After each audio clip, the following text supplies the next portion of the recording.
Olá a todos e sejam bem-vindos à primeira aula sobre a introdução à álgebra e teoria de números. Nesta aula vamos introduzir os conceitos básicos da divisibilidade. Então, comecemos! Nós começamos a aula com a primeira definição.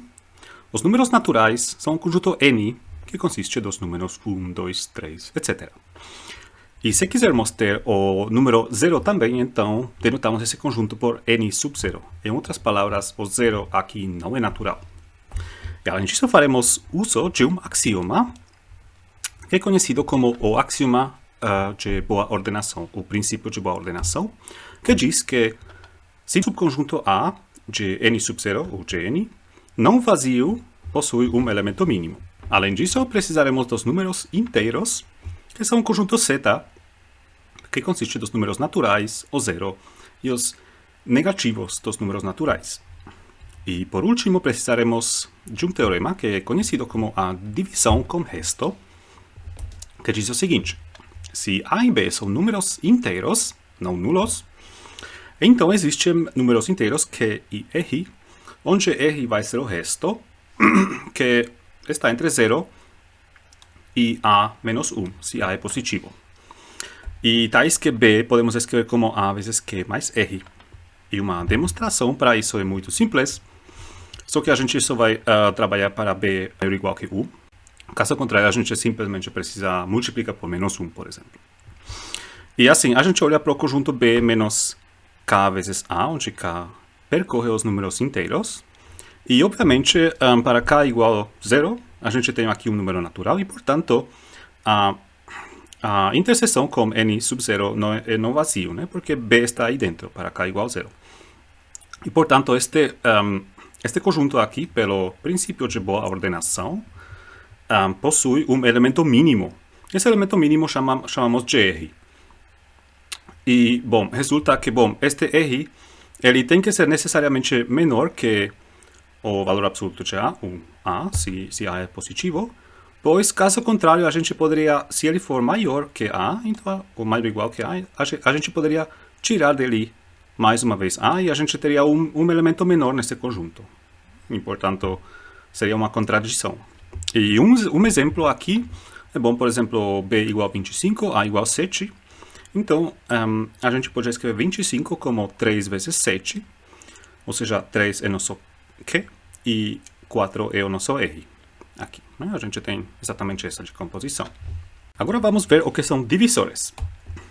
Dados dois números inteiros, A e B, chamaremos A de divisor de B, e escrevemos para essa situação assim, A, linha vertical B, se existe um D inteiro tal que A vezes D é igual a B. E neste caso também chamamos B de múltiplo de A. E caso contrário, se A não divide B, então a gente também escreve assim, com uma linha assim. E, além disso, o conjunto dos divisores de um elemento B, denotaremos simplesmente por D de B. Okay? E observemos o seguinte, que todo número A divide o zero. Ou seja, A divide 0, pois A vezes 0 é o 0. E, portanto, é isso, né? Ou seja, em outras palavras, o conjunto dos divisores do zero é o conjunto dos números inteiros. Além disso, se A divide B e B não é zero, então necessariamente o valor absoluto de A é menor ou igual que B. E, portanto, em particular, D de B é finito se B não é zero. Agora, dado um par de números inteiros, A e B, a gente pode definir para eles duas grandezas importantes. A primeira é o máximo divisor comum destes números.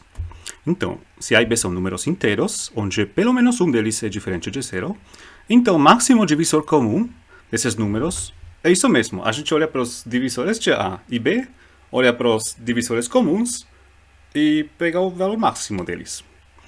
E no caso A igual a B igual a 0, definimos, agora isso é por definição, definimos o máximo divisor comum como 0. Isso não quer dizer que ele agora seja o divisor comum, que seja máximo no seu valor. Isso é simplesmente uma definição, que vai ser clara mais tarde. E no caso que A e B tenha máximo divisor comum como 1, a gente chama eles de coprimos. E observem que o máximo divisor comum sempre existe, pois se A e B são diferentes de zero, ou seja, a gente está aqui, então o 1 sempre pertence aos conjuntos dos divisores de A e B, portanto, a interseção nunca é vazia. A outra grandeza que a gente pode definir é o mínimo múltiplo comum, que de alguma forma é dual ao máximo divisor comum. E primeiro observemos que, dado um inteiro A, o conjunto dos múltiplos de A é simplesmente A vezes Z, ou seja, a cada número inteiro multiplicamos A. E agora vamos definir o que é o mínimo múltiplo comum de dois elementos A e B, diferentes de zero. Bom, é o quê? É exatamente isso que diz a definição. A gente olha para os múltiplos de A, depois para os múltiplos de B, ou seja, para os múltiplos comuns de A e B, e depois, finalmente, para os múltiplos comuns de A e B, que são maior ou igual que 1. E desse conjunto, que é o subconjunto de N, a gente pega o mínimo. E esse vai ser, por definição, o mínimo múltiplo comum de A e B. Caso que um deles seja zero, a gente define o mínimo múltiplo comum como zero. E observemos que, bom, de novo, pelo princípio de boa ordenação, o mínimo múltiplo comum sempre existe, pois A vezes B é um múltiplo comum de A e B, e, portanto, esse conjunto aqui não é vazio. Bom, muito obrigado pela atenção, espero que tenha gostado do vídeo, que tenha aprendido algo novo, e até a próxima. Até mais!